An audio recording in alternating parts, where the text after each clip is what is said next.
Okay जी, हमने last time ये पढ़ा था एपीआई का इंट्रोडक्शन कि एपीआई क्या होती है, किस लिए इस्तेमाल होती है, और एपीआई में मोस्ट कॉमन यूज होने वाली टर्म्स जैसे एचटीटीपी क्या होता है, एचटीटीपी की कौन कौन से मेथड्स होते हैं, यानी पोस्ट पुट है, पोस्ट है, गेट है, डिलीट है, और कैसे डाटा एक्सचेंज होता है बिटवीन, यानी modern way of exchanging data between client and server. ठीक है, नाउ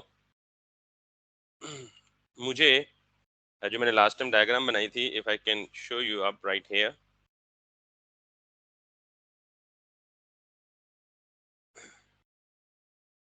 मैंने ये कहा था कि ये मेरा लेट सपोज क्लाइंट है और ये मेरे सर्वर्स हैं, डिफरेंट सर्वर्स हैं। एक सर्वर से भी आप इंफॉर्मेशन एक्सचेंज कर सकते हो और मल्टीपल सर्वर से भी इंफॉर्मेशन को एक्सचेंज कर सकते हो।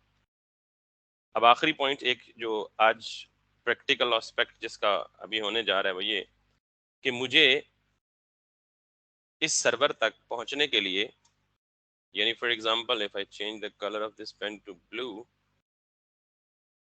मुझे इस सर्वर से यहां तक जाने के लिए कोई पाथ चाहिए, कोई एड्रेस चाहिए। मुझे जाहिर है अगर कहीं जाना हो, किसी जगह पे पहुंचना हो, या जिस भी डेस्टिनेशन पे मुझे पहुंचना होगा, तो मेरे पास उस डेस्टिनेशन का रास्ता होगा, मुझे पता होगा कि मैंने कहाँ जाना है। अब ऑब्वियसली ये मेरा क्लाइंट मल्टीपल सर्वर के साथ कनेक्ट हो सकता है, लेकिन इसके पास इस सर्वर तक या इस डेस्टिनेशन तक पहुंचने का कोई पाथ होगा, कोई रास्ता होगा। नॉर्मली हम जब भी इंटरनेट पे कोई वेबसाइट एक्सप्लोर करते हैं या ढूंढते हैं, तो हमें क्या चाहिए होता है, उसका यूआरएल एड्रेस चाहिए होता है, और वो किस फॉर्म में होता है, www.something.com। इसी तरह जब मैं यहाँ किसी भी सर्वर के पास जाऊंगा डाटा लेने के लिए, तो पहली चीज जो मेरे पास होनी चाहिए एपीआई की रिक्वेस्ट के लिए, वो क्या होना चाहिए, URL होना चाहिए, which is universal resource locator, जो हम www.something.com। और आपको पता है कि ये पूरा इस फॉर्म में होता है, HTTP। अगर आपने कभी पूरा एड्रेस देखा हो, हैव यू सीन एवर, या HTTP होता है या HTTPS होता है, S फॉर सिक्योर, उसके बाद कॉलन्स होते हैं, सॉरी कॉलन एंड पे होते हैं, ये स्लैशेस, देन ये पता नहीं स्टार्ट में होते हैं एंड पे होते हैं, पर होते हैं सही। देन हमारे पास होता है www, देन कुछ भी, हर सर्वर का अपना एड्रेस होता है, जैसे google.com, facebook.com वगैरह वगैरह, एग्जाम्पल .com या .net या .pk। तो ये बेसिकली क्या होता है, इसे हम कहते हैं बेस यूआरएल। यहाँ से लेके यहाँ तक इसको हम क्या कहते हैं, बेस यूआरएल कह लें या रूट यूआरएल कह लें। ठीक, इसके बाद स्लैश, और स्लैश के पास जो कुछ भी आता है उसे हम कहते हैं पाथ। पाथ का मतलब ये है कि अब इस सर्वर के अंदर 4 फोल्डर पड़े हो सकते हैं, यानी एक फोल्डर ये है, दूसरा फोल्डर ये है, तीसरा फोल्डर ये है, आप यूं कह लें कि फोल्डर या कोई रिसोर्स पड़ा होगा। ठीक है, तो बेसिकली हम ये रूट एड्रेस क्या होगा, ये हमें यहाँ से यहाँ इस सर्वर तक पहुंचाएगा। अब इस सर्वर के अंदर भी बहुत सारी चीजें पड़ी होंगी, तो किसी एक स्पेसिफिक चीज तक पहुंचने के लिए मुझे क्या चाहिए होगा, आगे पाथ चाहिए होगा। मिसाल के तौर पे मैं कहता हूँ जी, यहाँ पे मुझे क्या चाहिए, प्रोडक्ट्स, यानी ई कॉमर्स के केस में मुझे इस सर्वर पे पड़े हुए सारे के सारे क्या चाहिए, प्रोडक्ट्स। तो ये पूरा का पूरा जो यूआरएल है, यानी बेस यूआरएल प्लस पाथ, इस पूरे को मिला के हम क्या कहते हैं, ये एक एपीआई एंड पॉइंट है। What is this, API and point. किसी भी एपीआई को जब कॉल करेंगे, तो ऑब्वियसली कॉल करने के लिए आपको क्या चाहिए होगा, एपीआई एंड पॉइंट। और एपीआई एंड पॉइंट क्या होता है, वो एड्रेस, यानी जिसमें बेस यूआरएल प्लस पाथ, और ये जरूरी नहीं कि सिर्फ प्रोडक्ट हो, slash product slash something slash something slash something, यानी आगे यूआरएल पैरामीटर्स भी हो सकते हैं। और तो बेसिकली ये जो चीज है आपकी, this is called as URL end point. Got it. तो एंड पॉइंट क्या होता है, आपसे को पूछे तो आप कहेंगे वो एड्रेस जिसके थ्रू हम रिमोट रिसोर्स को एक्सेस कर सकते हैं, किसी भी रिमोट रिसोर्स को एक्सेस कर सकते हैं। Got the point. अब मुझे प्रैक्टिकली ये दिखाना है कि how can we make an API request to the remote server. तो उसके लिए मुझे क्या चाहिए, अच्छा कौन सी एपीआई है, बेशुमार एपीआई हैं। कभी आपने अक्सर, कभी नहीं इनफैक्ट यूज किया होगा, करीम यूज किया ऐप, या उबर यूज किया गाड़ियों के लिए, तो आप देखते हैं कि जब आप करीम या उबर की ऐप ओपन करते हैं तो आपके सामने मैप आ रहा होता है। तो कभी आप उबर के केस में उस मैप के राइट बॉटम पे, लेफ्ट बॉटम पे देखिएगा, लिखा होगा गूगल मैप। तो इसका मतलब ये है कि उबर या करीम ये क्या यूज कर रहे हैं, यानी ये अपने बिजनेस के लिए डाटा कहाँ से यूज कर रहे हैं, गूगल का डाटा यूज कर रहे हैं। तो ये क्या करते हैं, बैकएंड पे अपनी एप्लीकेशन से गूगल की एपीआई को रिक्वेस्ट करते हैं, गूगल की मैप एपीआई को, और गूगल की मैप एपीआई उस रिक्वेस्ट के अगेंस्ट उनको रिस्पॉन्ड करता है, और वो पूरा का पूरा मैप और डायरेक्शंस और व्हाट्सोएवर जो भी चीजें हैं सारी की सारी वो शो हो रही होती हैं उनकी मोबाइल डिवाइसेस पे। तो बेसिकली उबर की एप्लीकेशन डाटा यूज कर रही है कहाँ का, गूगल का। तो ये मैंने कल कहा था कि व्हेन टू और more than two applications exchange the data through API, तो that is called something like application programming interface. तो मुझे क्या चाहिए होगा, एक एंड पॉइंट, और उस एंड पॉइंट में क्या होगा, बेस यूआरएल जो सर्वर तक पहुंचेगा, और फिर सर्वर के अंदर बहुत सारी चीजें पड़ी हो सकती हैं। तो किस पर्टिकुलर चीज मैंने, फॉर एग्जांपल ये मेरा रिसोर्स है प्रोडक्ट का, इस तक पहुंचना है। सो मैं अभी जो इस्तेमाल करने लगा हूँ एपीआई को यहाँ पे, उसके लिए मैं एक बनी बनाई प्री डिफाइंड एपीआई इस्तेमाल करूंगा। प्री डिफाइंड का मतलब ये है कि एक थर्ड पार्टी एपीआई इस्तेमाल करूंगा, और वो थर्ड पार्टी, बहुत सारी एपीआई अवेलेबल हैं, गूगल मैप की एपीआई इस्तेमाल कर सकते हैं हम, यूट्यूब डाटा की एपीआई इस्तेमाल कर सकते हैं। फिलहाल में एक बड़ी सिंपल टू यूज एपीआई है, that is called as rest countries. API जो मर्जी इस्तेमाल कर लें, तरीका सेम रहेगा।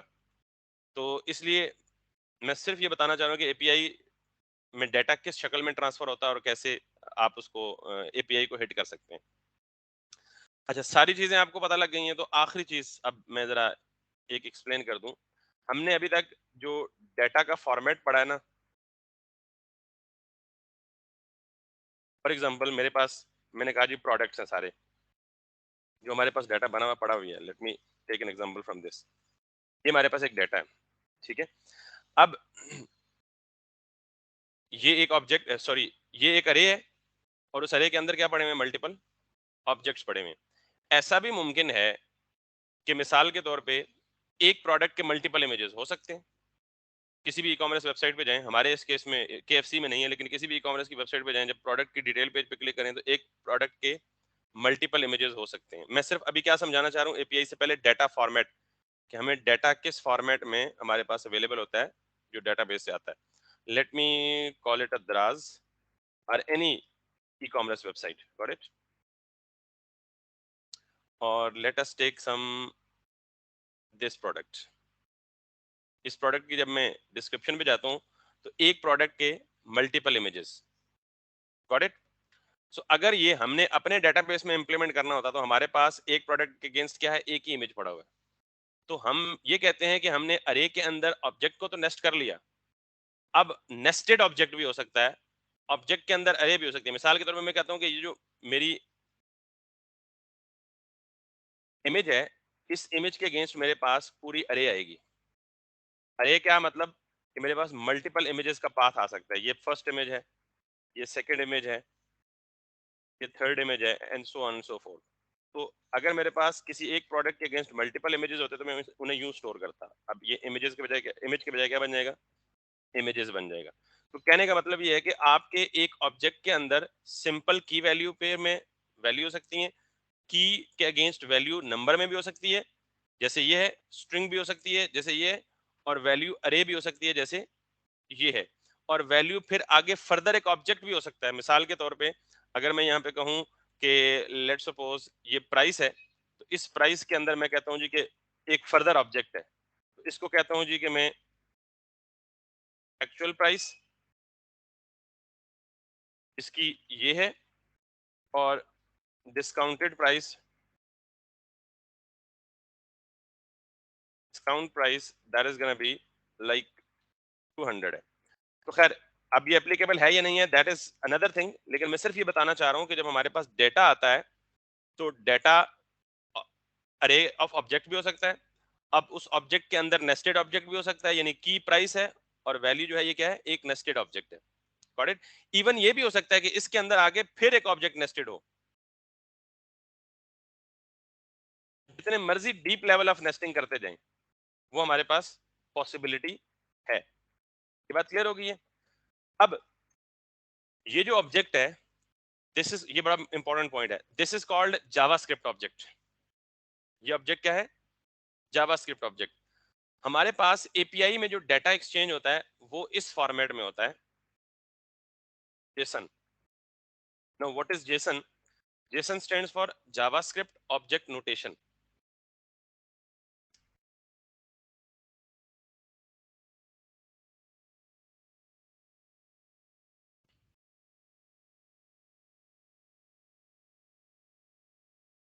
ये जावास्क्रिप्ट ऑब्जेक्ट नोटेशन क्या है?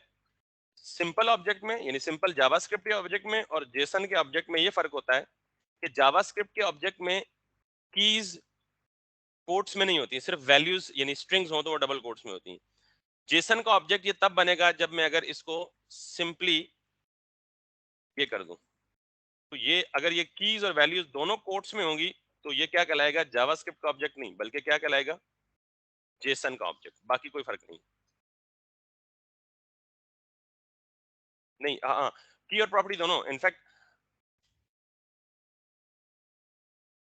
अगर ये नंबर को कोट्स में ना भी लिखें, that doesn't matter, number can be without quotes, लेकिन keys, all keys must also be in the quotes. Clear? और वैल्यू में वही स्टैंडर्ड है कि अगर स्ट्रिंग होगी तो वो डबल कोट्स में होगी, और अगर स्ट्रिंग नहीं होगी, नंबर होगा, तो वो ये सारी डबल या सिंगल कोट दोनों चल जाते हैं। ये बेसिकली अब ये जो एक ऑब्जेक्ट है ये क्या बन गया है? Jason object. अब जब भी मैं जेसन का नाम लूंगा तो आपने समझ जाना है कि ये प्लेन जावास्क्रिप्ट के ऑब्जेक्ट की तरह ही होता है। फर्क क्या होता है? की और वैल्यू दोनों। क्लियर होगी बात? ये तो मैंने मैन्युअली कन्वर्ट किया ना।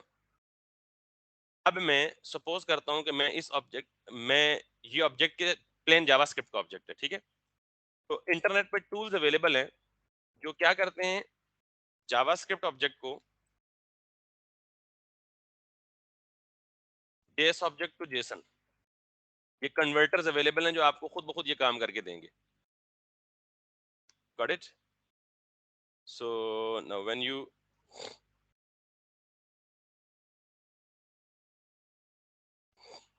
यहाँ पे कोई भी एक वेबसाइट, ये convert JavaScript object to JSON online, बहुत सारी वेबसाइट्स मिल जाएंगी आपको। यहाँ क्या कह रहा है? Paste JavaScript object here. तो मैंने जावास्क्रिप्ट का ऑब्जेक्ट यहाँ पेस्ट किया। अब जरा दोनों में फर्क देख लें। आईडी विदाउट कोट्स, तो कन्वर्जन करके उसने आईडी क्या दे दी? कोट्स में दे दी। टाइटल, अब देखें उसने नंबर को कोट्स में कन्वर्ट नहीं किया, तो सिर्फ स्ट्रिंग्स को कोट्स में कन्वर्ट किया। अब इस ऑब्जेक्ट में और इस ऑब्जेक्ट में क्या फर्क है? वही जो मैंने बताया। तो this is called what? Jason object, and this is called JavaScript object. Clear हो गई बात? अब ये जो मैं बात कर रहा हूं यहाँ पे, कि जब भी डाटा एक्सचेंज होगा बिटवीन क्लाइंट एंड सर्वर, तो डाटा एक्सचेंज का फॉर्मेट क्या होगा? JSON format. That's great. हमेशा जो एपीआईज हैं, दो तरह का स्टैंडर्ड है एपीआईज के डाटा एक्सचेंज करने का, एक एक्सएमएल और एक जेसन। एक्सएमएल हम नहीं पढ़ेंगे, जेसन हम पढ़ेंगे, because this is the most widely used data exchange format nowadays. So what is the format of data? JSON. Client और सर्वर आपस में कम्युनिकेट करेंगे थ्रू जेसन। और जेसन मैंने आपको बता दिया, सिंपली जावास्क्रिप्ट के ऑब्जेक्ट की तरह होता है। फर्क क्या है उसमें? की और वैल्यू दोनों कोट्स में होते हैं। So now if I now go back and talk about the API. अच्छा, ये मैं इसको रिवर्ट कर दूं, जस्ट आपको बताने के लिए किया था कि जेसन क्या होता है और एक नेस्टेड ऑब्जेक्ट्स कैसे क्या हो सकते हैं, ठीक है? तो all the things that you know, जब जब हमें जरूरत पड़ेगी हम इसी तरह पे चले जाएंगे। I am back to original data. Now I am at the API file. अब आपने सब कुछ पढ़ लिया है, अब जरा एपीआई देख लें। ये मेरी एक restcountries.com एक वेबसाइट है जो आपको पूरी दुनिया के जितने भी कंट्रीज हैं उन सारों की इंफॉर्मेशन देती है। तो पहली चीज ये है कि अगर मुझे तमाम दुनिया में पाए जाने वाले कंट्रीज की इंफॉर्मेशन चाहिए तो मुझे उसके लिए, जाहिर है, सर्वर तक पहुंचने के लिए क्या चाहिए? एंड पॉइंट चाहिए। तो ये एंड पॉइंट मुझे ये रेस्ट कंट्रीज देता है कि मैं पहला एंड पॉइंट यहाँ से कॉपी करता हूँ और यहाँ सिंपल ब्राउजर पे आके पेस्ट करता हूँ। ये क्या लिखा हुआ है? https slash slash restcountries.com/v3.1/all। अब अगर मैं इसे हिट करता हूँ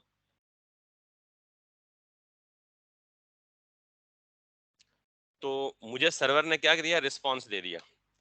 can you look at this response, if I can make it a little बिगर.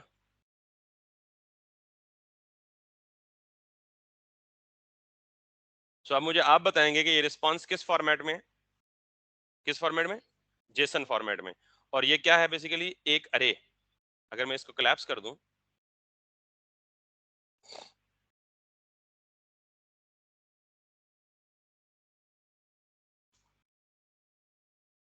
तो इसने कितने आइटम्स दिए, अरे में कितने आइटम्स पड़े हुए, 250.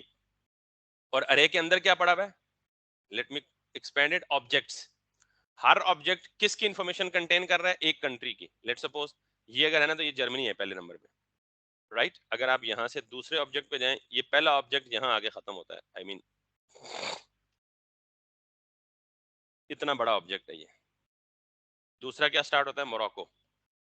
यानी अगर आप ऑब्जेक्ट्स को कोलैप्स और एक्सपेंड करना चाहें,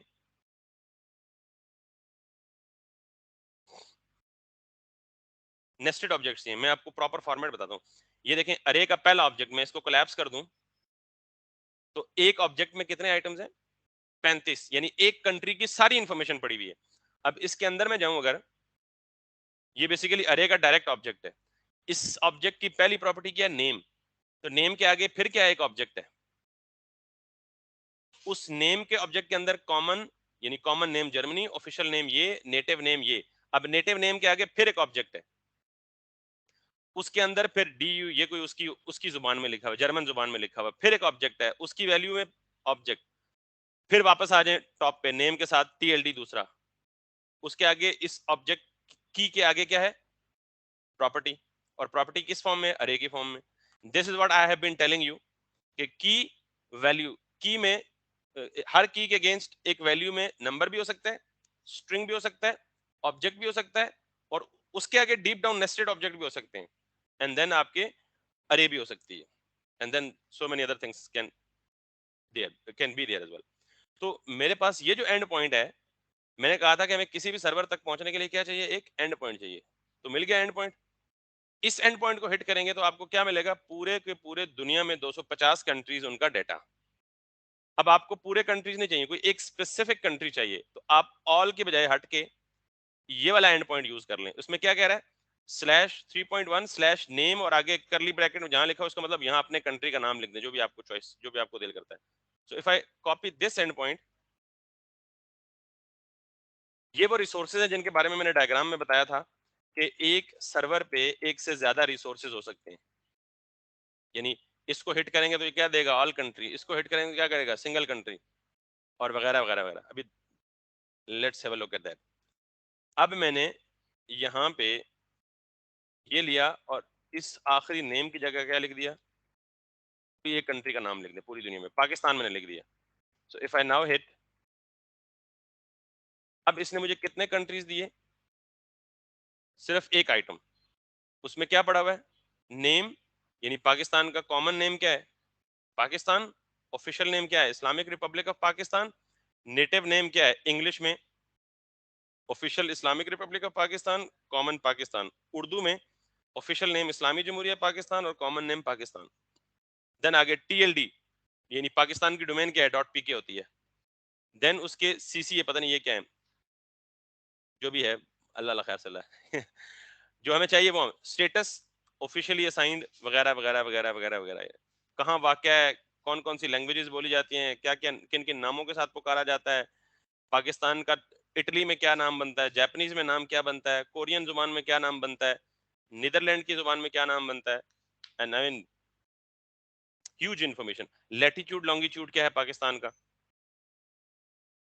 एरिया कितना है पाकिस्तान का, पॉपुलेशन कितनी है पाकिस्तान की, ये पता नहीं क्या होता है, जेनी फीफा कार वगैरह वगैरह वगैरह. और स्पेशली कोट ऑफ आर्म्स क्या है, फ्लैग्स क्या है, ये इमेजेस भी बीच में आ रहे हैं. तो इसका मतलब ये है कि मैंने सिर्फ आपको दिखाना था कि एक एपीआई के रिस्पांस में मिलने वाले डेटा की शक्ल कैसी होती है, कैसी होती है, जेसन. और जेसन क्या होता है, बेसिकली जावास्क्रिप्ट के ऑब्जेक्ट की तरह होता है, लेकिन की वैल्यू दोनों क्या होती हैं. और ये Jason one of the fastest way of exchanging information and data between the server. अच्छा, जब आप इसी रेस्ट कंट्रीज एपीआई को हिट करेंगे ना, तो आपको इस तरह से प्रॉपर शक्ल में फॉर्मेट हुआ डेटा नहीं मिलेगा. ये इसकी फॉर्मेटिंग आपको इस तरह से मिलेगा। मुझे क्यों इस तरह से मिल रहा है, बिकॉज मैंने एक एक्सटेंशन की हुई है ब्राउजर की, और उस एक्सटेंशन का नाम है, क्या नाम है भाई, ये जेसन फॉर्मेटर। अगर आपको, जब आप इस रेस्ट कंट्रीज को हिट करें, आपको इस तरह का डाटा मिले और आप कहते हैं कि ये तो समझ नहीं आ रहा भाई क्या है, आप कहते हैं कि फॉर्मेट होके मिले, तो आप गूगल पे जाएंगे और क्या लिखेंगे, जेसन फॉर्मेटर। ये आपको एक ब्राउजर की एक्सटेंशन देगा, ये ऊपर आपने देख लेना है, जहां अगर ना आए तो Jason formatter Chrome extension, Jason formatter Chrome लिखेंगे तो ये ऊपर chrome.google.com, इस पर क्लिक करें। ये एक्सटेंशन मेरे पास ऑलरेडी लिखा हुआ आ रहा है कि रिमूव फ्रॉम क्रोम, क्योंकि मेरे पास ऑलरेडी एडेड है। अगर आपके पास एडेड नहीं है तो यहाँ लिखा आएगा ऐड टू द क्रोम, तो क्रोम करेंगे तो तब आपके पास इस तरह का डाटा नजर आएगा। अदरवाइज एपीआई का डाटा आपको समझ नहीं आएगा ये क्या भला है, तो आप वैसे ही डर के भाग जाएंगे यहाँ से। Clear? So now you know the API, you know the endpoint, you know the JSON, you know the API's other terminologies, you know the client server communication, everything is good. Coming back to our application, अब हमने उस API को consume करना है अपनी application में, जो अभी हमने देखी है। तो कंज्यूम करने के लिए जावास्क्रिप्ट में एक बिल्ट इन फंक्शन है, जावास्क्रिप्ट में एक बिल्ट इन फंक्शन है जिसका नाम है फेच। और इसका ताल्लुक रिएक्ट से नहीं है, फेच प्लेन जावास्क्रिप्ट का ऑब्जेक्ट है। If I go and show you out right here, आप ये देखें जी, फेच एपीआई, ठीक है।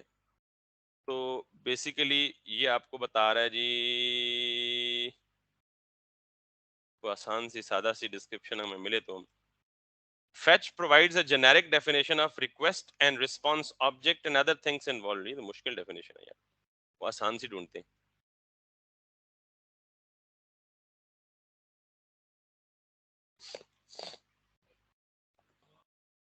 हम्म,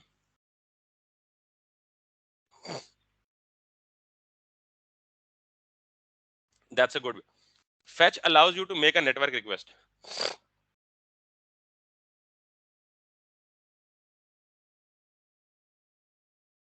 ये डाटा मुझे कहाँ से लाना है, किसी रिमोट सर्वर से। तो रिमोट सर्वर से कैसे लाऊंगा, थ्रू नेटवर्क।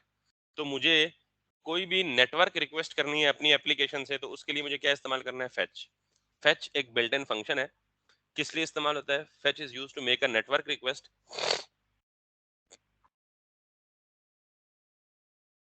ठीक है, इतना बहुत है।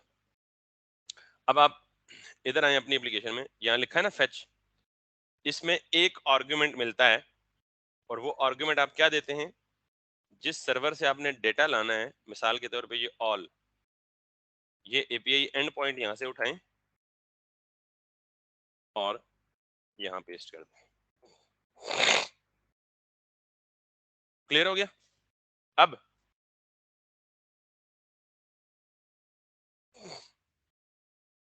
अगर मैं सिर्फ इसको कॉन्स्ट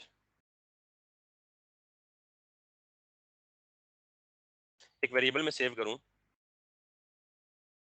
और फिर देखना चाहूं console dot log, sorry res, मुझे इस रेस में क्या मिला है, एक प्रॉमिस मिलेगा। ठीक है, अब प्रॉमिस क्या होता है, जरा इस पे हम separate lecture, next lecture separate इस पे रखते हैं कि एसिंक्रोनस प्रोग्रामिंग और प्रॉमिस क्या होता है। अभी मैं सिर्फ ये एपीआई वाला समझाता हूँ तुम्हें। ये जब मेरा एपीआई का फंक्शन रेंडर होगा, उसके अंदर कंट्रोल आएगा, तो फेच को कॉल जाएगी। फेच बेसिकली नेटवर्क की रिक्वेस्ट करेगा इस एंड पॉइंट पे, और जो भी रिस्पॉन्स होगा वो लाके इस वेरिएबल में सेव करेगा, और वो वेरिएबल क्या हो जाएगा, console log. Let's talk about this. ये मेरा एपीआई का कंपोनेंट है, मैंने इसे रिफ्रेश किया और कंसोल लॉग जाके देखा कि what I do get out of it, promise. Got it? And this is the promise, this is the concept which I am talking about, कि मैं किसी एक सेपरेट लेक्चर में पूरा प्रॉमिस का वो बताऊंगा आपको। इसमें अगर जाएं तो यहाँ पे मुझे एक अपना फीडबैक बता रहा है कि प्रॉमिस इज फुलफिल्ड। ठीक है, बाकी किसी चीज को नहीं देखना, सिर्फ प्रोमिसेस फुलफिल्ड, और इस प्रॉमिस फुलफिल्ड के आगे देखें लिखा हुआ है रिस्पॉन्स। जब मैं इस पे आता हूँ तो ये मुझे body body used, headers okay, redirected, status, status text, type, और ये सारा कुछ बता रहा है। सिर्फ आपने ये देखना है स्टेटस 200। HTTP जो मेथड है, मैंने कल आपको कहा था कि HTTP की गेट रिक्वेस्ट भी होती है, सर्वर से डाटा लाना हो तो कौन सी रिक्वेस्ट होती है? Gate request. अब मैंने यहाँ तो नहीं बताया कहाँ पे गेट रिक्वेस्ट है कहाँ पे नहीं, तो जब कुछ भी ना मेंशन हो, सिर्फ एंड पॉइंट दिया जा रहा हो फेच में, तो बाय डिफॉल्ट कौन सी रिक्वेस्ट कंसीडर की जाती है? Gate request. पहली बात। दूसरी बात, HTTP हर रिक्वेस्ट के अगेंस्ट एक स्टेटस कोड देती है आपको। हर रिक्वेस्ट के रिस्पॉन्स में क्या देती है? जब भी स्टेटस कोड 200 आए, इसका मतलब सक्सेसफुल है, हमारी रिक्वेस्ट क्या हो गई है? सक्सेसफुल हो गई है। लेकिन हमें डाटा तो मिला ही नहीं जो हम एक्सपेक्ट कर रहे थे, रिक्वेस्ट सक्सेसफुल हो गई है। तो याद रखिए कि जब भी हमें डाटा प्रॉमिस की फॉर्मेट में मिले, तो प्रॉमिस से डाटा निकालने का भी एक तरीका है।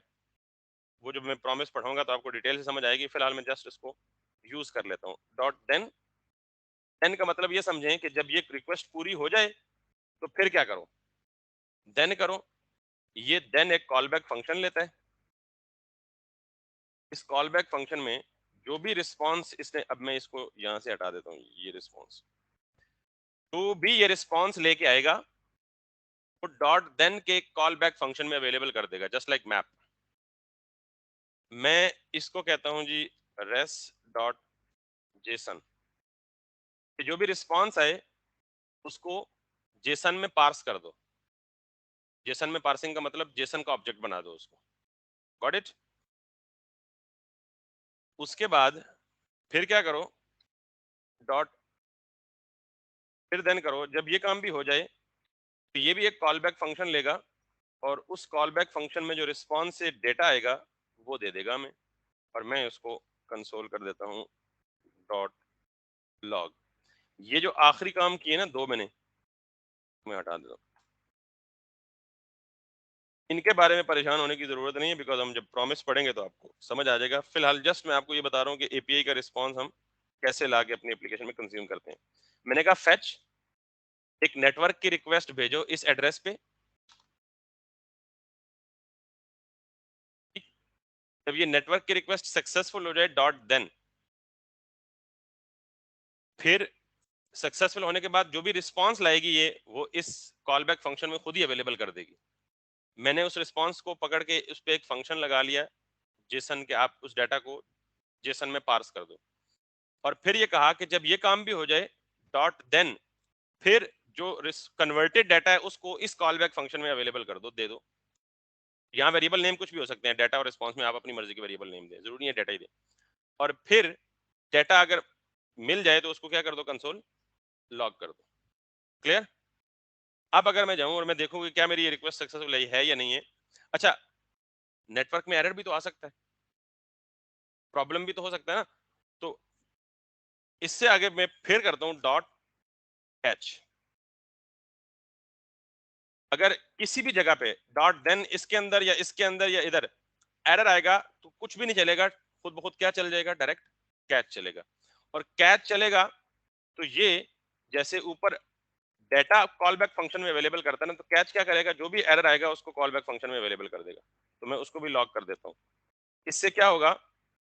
अगर रिक्वेस्ट सक्सेसफुल हुई, मुझे डाटा मिला, तो ये वाला लॉक चलेगा। और अगर रिक्वेस्ट फेल हुई, कोई मसला हुआ, तो उसको कैच ये चीज करेगी। इसको कहते हैं वैसे मेथड चेनिंग। मेथड को डॉट के साथ क्या करते जाए? चेन करते जाए, मिला के जोड़ते जाए। ये समझ आ गया? हल्का सा फ्लो प्रोग्राम का। अब मैं अगर जाता हूं यहाँ पे और इसको रिफ्रेश करता हूँ, व्हाट इज इट? 250, और starting with square bracket ending at square bracket, what is it? array, and inside it we have multiple objects.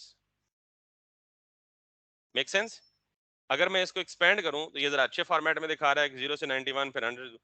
तो अगर मैं इसको एक्सपेंड करूं तो I am having all those objects as an array in my application now.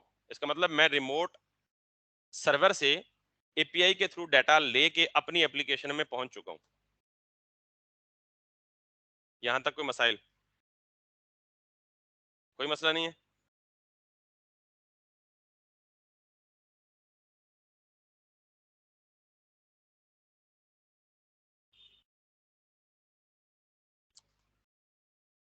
हल्का सा delay नजर आया क्योंकि सर्वर से डाटा आने में थोड़ा सा टाइम लगता है। हमारे लोकल एप्लीकेशन में तो नहीं है ना, ये रिक्वेस्ट बाहर से आ रही है। अब जो अगली चीज है कि मैंने कहा था कि साइड इफेक्ट्स को परफॉर्म करने के लिए, साइड इफेक्ट्स तो याद है ना टॉपिकल वाला, हम बिल्कुल ये काम नहीं करेंगे। ये तो प्लेन वनीला जेएस का कॉन्सेप्ट है कि आप डायरेक्ट फंक्शन में फेच को कॉल कर दें। काम तो ठीक कर रहा है, डाटा ला भी रहा है, but this is not where React recommends to use the fetch or any side effect. So where these side effects should be used, there is another hook provided by the React, and that hook is called use effect. ये import भी होगी auto. What does this use effect take? It always takes a callback function. इन इसके दो arguments हैं, एक callback function और दूसरा argument एक डिपेंडेंसी अरे। सिंपली एक अरे पास कर दें, डिपेंडेंसी अरे इसको क्यों कहते हैं ये बताऊंगा बाद में। यूज इफेक्ट का ये सिंटैक्स हमेशा, use effect takes two arguments. The first argument is callback function. The second argument is a dependency array. फिलहाल मैं इस डिपेंडेंसी अरे को एम्प्टी रखूंगा, बाद में बताऊंगा कि कब इसे कुछ पास करना है, कब इसको मतलब इस अरे में कुछ वैल्यू देनी है और कब नहीं देनी। एनीवेज, अब ये जो काम किया है ना आपने, साइड इफेक्ट्स जितने भी हैं that are supposed to be written inside the use effect.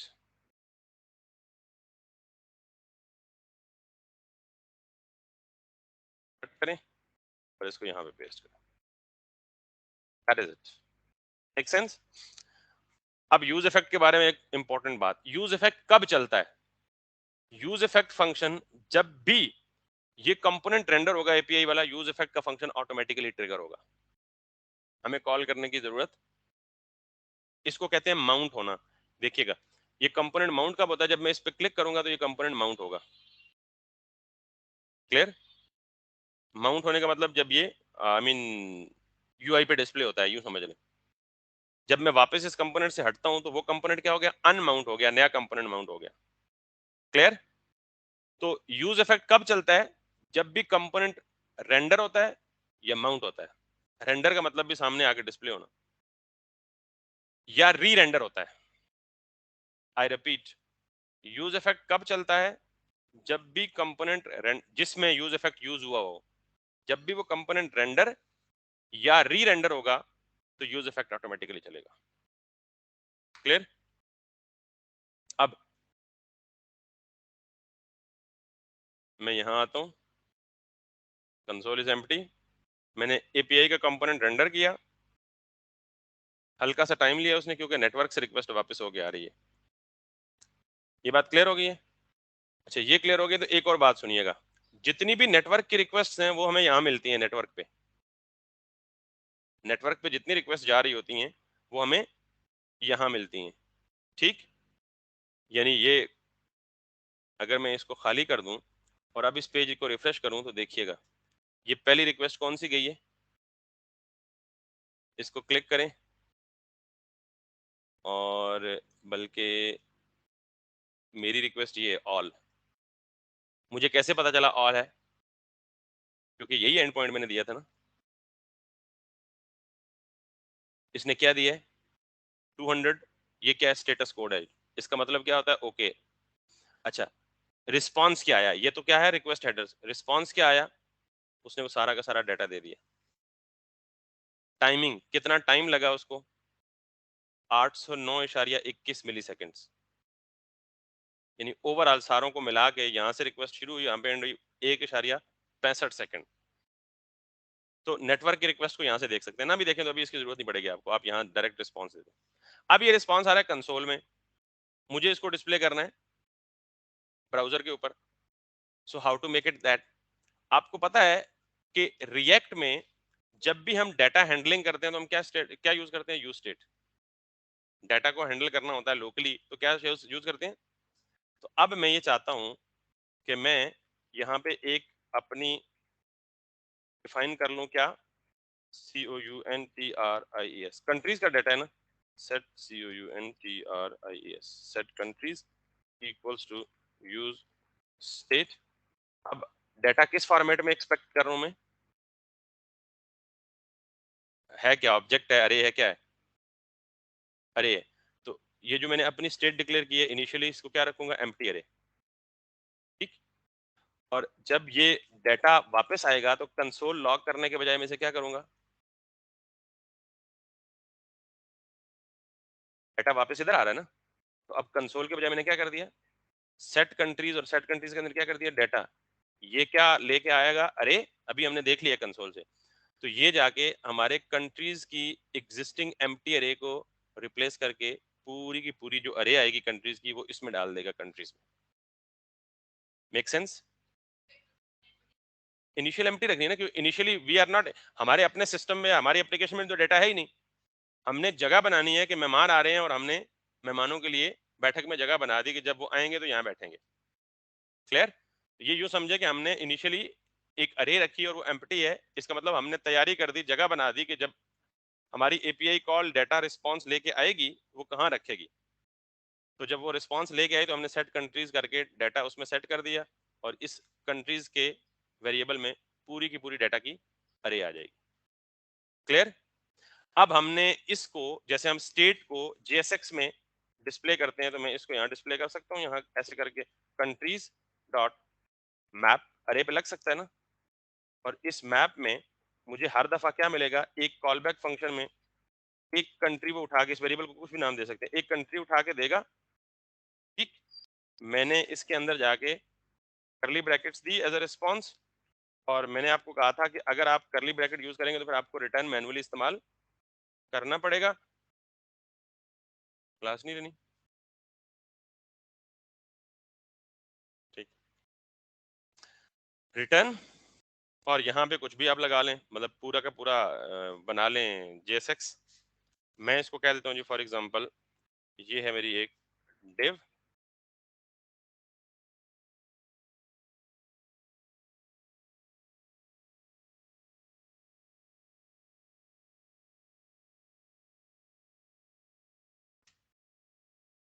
और इस डिव के अंदर आप पहले बना लें पेज 4 में।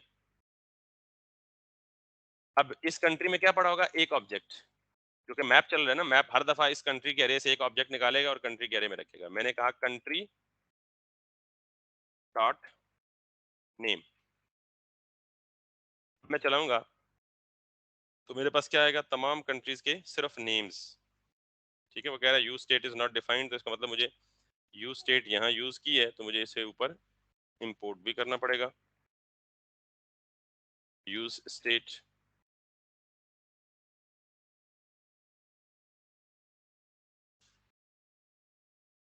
अच्छा, there is an error possible, और वो एरर क्या कह रहा है मुझे,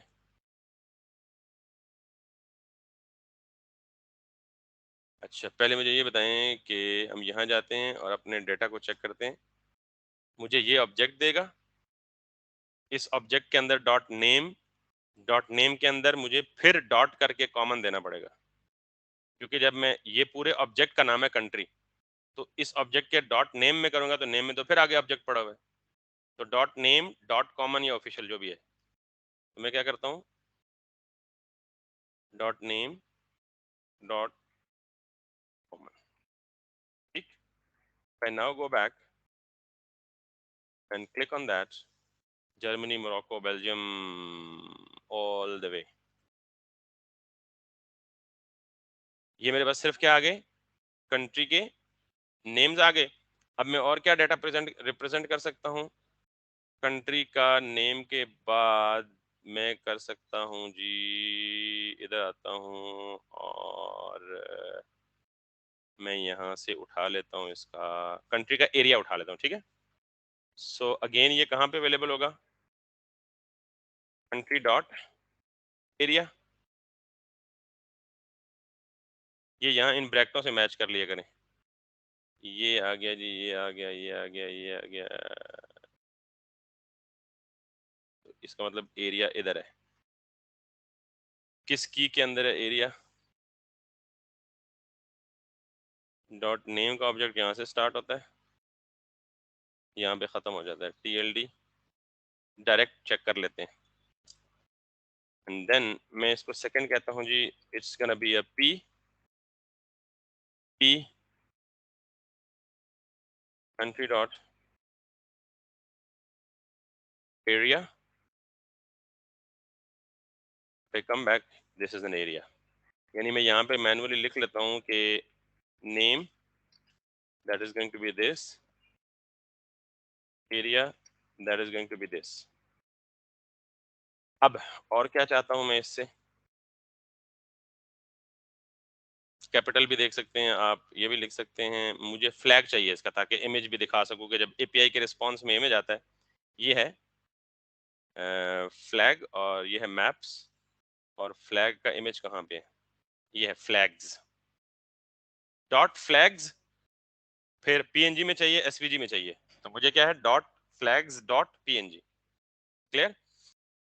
सो लेट्स सी। अब चूंकि फ्लैग क्या है, इमेज है ना, इमेज के लिए मुझे क्या करना पड़ेगा, ऑब्वियसली इमेज का टैग। और यहाँ पे मुझे क्या करना पड़ेगा, COUNTRY country dot flags dot PNG।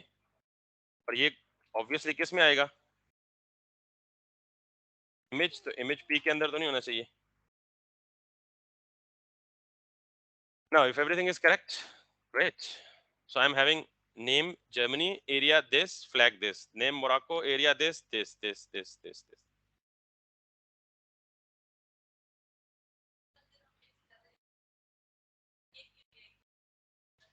Sorry,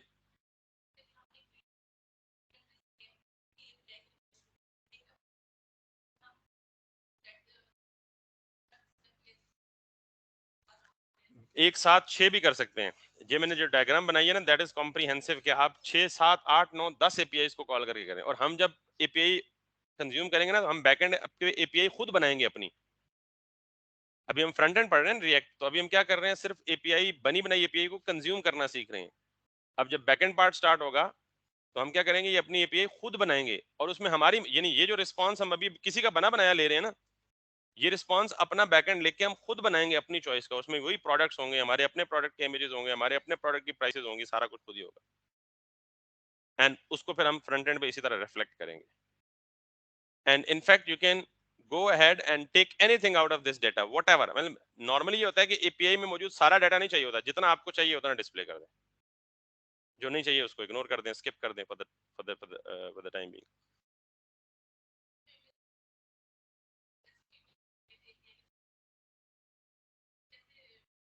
जब मैंने कहा ना कि हम अपनी बैकएंड पे API प्रिपेयर करेंगे ना, तो अपनी बैकएंड की API में हम इमेज भी तो खुद अपना ही अपलोड करेंगे, यानी everything would be our own. जैसे ये है ना, आपके E-कॉमर्स की इमेजेस अपलोड हो रही हैं, तो अभी तक हमने इमेज अपलोड करना नहीं सीखा। तो नॉर्मली जब हम इसको फाइनलाइज करेंगे, तो ये इमेज हमारी मर्जी का हमारे सर्वर से आ रहा होगा। अभी तो हम किसी के सर्वर पे रिक्वेस्ट कर रहे हैं, हम अपना सर्वर बनाएंगे, अपने सर्वर पे अपने इमेज रखेंगे, और अपने सर्वर से जब हम API को हिट करेंगे तो हमें रिस्पॉन्स मिलेगा, and then we'll come to. अभी देखिए ये रिमोट से आ रही है, तो थोड़ा टाइम ले रही है 250। क्लियर हो गया? API होती कैसे, अब बेसिकली देखें, मेरी बनाई हुई रिएक्ट की एप्लीकेशन कम्युनिकेट कर रही है किसके साथ, थर्ड पार्टी API के साथ। इसी तरह ये जो मैंने आपको शुरू में एग्जांपल दी थी, कि जैसे उबर है, जैसे करीम है, तो ये मैप सर्विसेज किसका यूज करती हैं, गूगल का। उबर तो गूगल का यूज करती है, बिकॉज मैंने देखा भी है कि उसके मैप के राइट बॉटम पे लिखा होता है, लेफ्ट बॉटम में गूगल। मुझे नहीं पता करीम भी ये यूज करती है। गूगल मैप सर्विस ना भी यूज करें, लेकिन वो खुद अपनी सर्विस उन्होंने नहीं बनाई हुई, वो मैपिंग सर्विस पेड यूज कर रहे हैं किसी की बनाई हुई। दिस इज व्हाट, कि हम इसी तरह वेदर एपीआई को यूज कर सकते हैं। मैं एक दो एपीआई के प्रोजेक्ट्स दूंगा आपको, खुद एपीआई, बल्कि कोशिश करूंगा एक आध एग्जांपल और मैं इंप्लीमेंट करूं कल वेदर की। जैसे ये वेदर दिख रहा है ना, हमारी अपनी एप्लीकेशन में यहाँ वेब में वेदर दिखे, या इनफैक्ट हम KFC बनाएंगे तो हम KFC के टॉप पे यहाँ छोटा सा वेदर का आइकन दे देंगे, ताकि जो भी बंदा वेबसाइट खोले उसको वेदर की अपडेट्स भी पता लगती रहें। सो अब इसको हम स्टाइल कर सकते हैं, चाहे हम इसे कार्ड्स की फॉर्म में शो करें, चाहे जिस मर्जी फॉर्म में शो करें। अगर आप कार्ड्स की फॉर्म में शो करना ही चाहते हैं,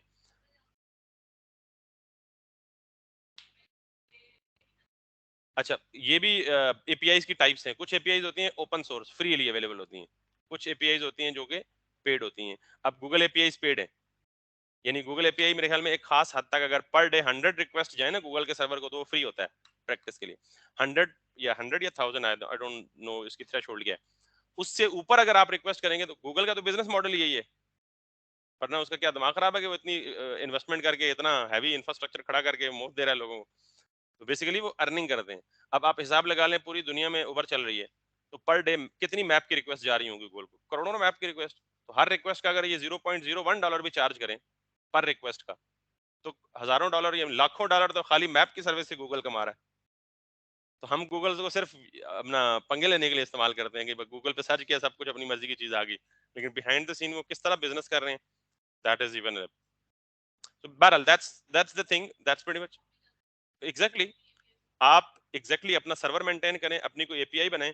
बल्कि मैंने एक दो अपने प्रीवियस बैच के स्टूडेंट्स को आइडिया दिया था कि आप लेट सपोज, बड़ा रास आइडिया था कि पूरी पाकिस्तान के जितने भी यूनिवर्सिटी कॉलेजेस और मदरसा वगैरह है ना, उन सारों का डाटा कलेक्ट करके एपीआई बनाएं अपनी, और फिर वो एपीआई आप पब्लिकली अवेलेबल कर दें paid.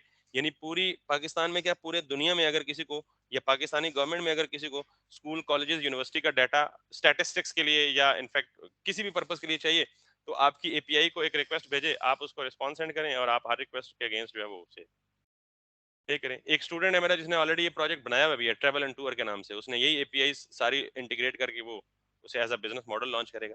I mean people are doing that, and what we do in fact, जहां हम जॉब्स करते हैं वहां क्या करते हैं, यही काम कर रहे होते हैं। द डिफरेंस इज कि हम लोगों के लिए वो काम करते हैं। So that's pretty much about the API and usage of API. I hope it's going to be an interesting one.